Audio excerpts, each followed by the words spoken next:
अस्सलामुअलैकुम viewers, welcome to the पाकी academy.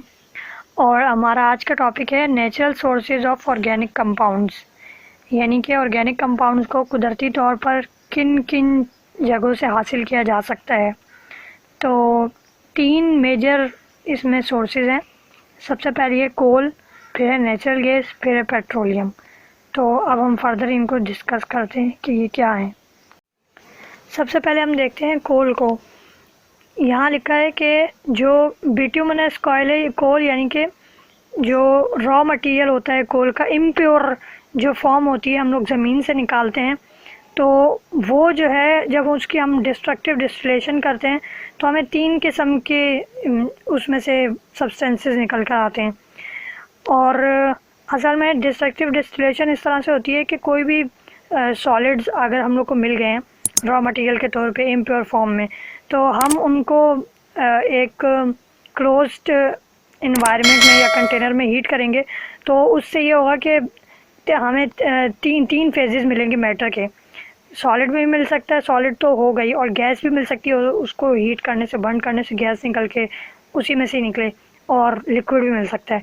तो ये कोल गैस जो है ये उसी एक कोल से जो रॉ मटेरियल के तौर पर होता है उससे कोल गैस निकलती है, और कोल टार उसकी लिक्विड फॉर्म है इसी की, और कोक जो है इसकी सॉलिड फॉर्म है। कोल गैस जैसे कि नाम से ही पता चल रहा है कि इसमें गैसेस ही होंगी। तो इसमें किस किस्म की गैसेस होती हैं? हाइड्रोजन, मीथेन और कार्बन मोनोऑक्साइड। इनके फार्मूलाज यहाँ लिखे हुए हैं, और ये फ्यूल के तौर पर यूज़ होती है। इसके बाद है कोल टार। ये थिकिश ब्राउन लिक्विड होता है, और इसके अंदर भी बहुत सारे एरोमेटिक कंपाउंड्स होते हैं। यहाँ पे 215 अप्रॉक्सीमेटली लिखा हुआ है, इससे भी ज़्यादा ऑर्गेनिक कंपाउंड्स इसी लिक्विड में हो सकते हैं, जो कि हम लोग को फ्रैक्शनल डिस्टिलेशन से मिलते हैं।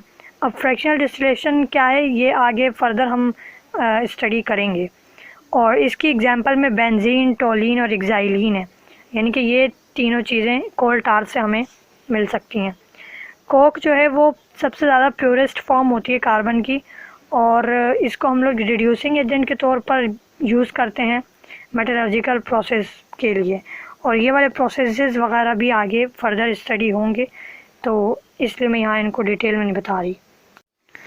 तो ये एक जो हमारी सोर्स थी वो थी कोल के अंदर हमने 3 देख ली, उसमें फर्दर क्या क्लासिफिकेशन थी। दूसरी है हमारी नेचुरल गैस। नेचुरल गैस जो है वो मिक्सचर होती है, वो भी यानी कि मिक्सचर ही होती है, और इसमें लो बॉइलिंग हाइड्रोकार्बन जो हैं, मीथेन, इथेन, प्रोपेन और ब्यूटेन, ये ख़ुद मतलब इनका स्ट्रक्चर भी क्योंकि छोटा होता है तो इसलिए इनका बॉइलिंग पॉइंट्स वगैरह ये सब भी कम होते हैं। तो इनका ये मिक्सचर होती है नेचुरल गैस, और ये भी फ्यूल के तौर पर यूज़ होती है। जो तीसरा हमारा सोर्स है नेचुरल ऑर्गेनिक कंपाउंड का, वो है पेट्रोलियम। पेट्रो का मतलब होता है रॉक, और ओलियम का मतलब होता है ऑयल। और ये जो है ये भी लिक्विड होता है, गाढ़ा लिक्विड होता है, जो जिसमें 500 से भी ज़्यादा ऑर्गेनिक कंपाउंड्स होते हैं, और इन्हें फ्रैक्शनल डिस्टिलेशन के ज़रिए से सेपरेट किया जाता है। तो नेक्स्ट हमारा यही टॉपिक होने वाला होगा, जिससे हम फ्रैक्शनल डिस्टिलेशन के ज़रिए से पेट्रोलियम की रिफाइनिंग वगैरह करेंगे। तो ये टॉपिक वैसे आया हुआ तो नहीं है बोर्ड में, लेकिन ये है कि MCQs वगैरह के लिए आ सकती हैं इसमें से चीज़ें।